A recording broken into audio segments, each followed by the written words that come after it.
দশমিনা থানা কোনো ডিলার বা কেউ তেল দেয় না। আমাদের আসতে আসতে ওই 300টার তেল শেষ হয়ে যায়, চলার মতো কিছু থাকে না। রেন্টাকার যারা গাড়ি চালাম আমার অনেক কষ্ট হইতেছে। দশমিনা থানা কোনো ডিলার তেল দেয় না, তারা গোপনে বিক্রি করে ফেলায়। এই পরিস্থিতি খুব খারাপ অবস্থায় আছি আমরা। আমতলী থেকে রওনা হয়েছি বিগত 5টা পেট্রোল পাম্প পেরিয়ে।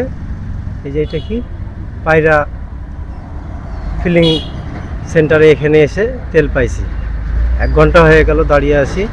ভাই আমরা এই পটুয়াখালী জেলা 10 থানা থেকে আসছি, বুঝছেন। এই যে কুয়াকাটা যাইতেছি, এখন তেল নাই হঠাৎ করে, এখন লম্বা সিরিয়ালে দাঁড়াই রয়েছি, নাহলে 100 গাড়ির পিছনে ভাই।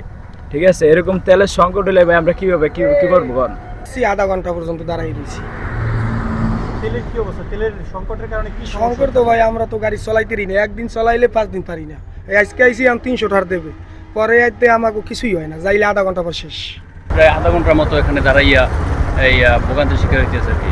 কতটুকু তেল দেবে এখানে সম্ভবত 300 টাকার তেল দেয় আর কি। আসলে এইরকম যদি আমাদের এই 300 টাকার তেল দেয় বা লিমিট মতো তেল দেয়, আমরা চলতে আমাদের কষ্ট হয়ে যায় আর কি। আধা ঘন্টার বেশি আমরা দাঁড়ানো আছি। তাই আমাকে এখান থেকে 300 টাকার তৈল আর কি দেয়। তাই আমাকে 150 টাকার আইতে যাইতে খরচ হয়ে যায়, আর কিছু আমাদের থাকে আর কি।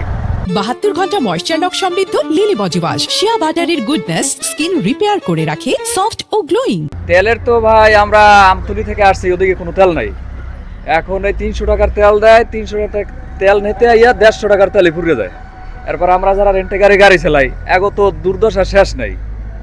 এই এখন এই পাম্পটার দাম ইজ্জত রয়েছে, এছাড়া কোনো পাম্পে ঠিক মতো তেল দেয় না।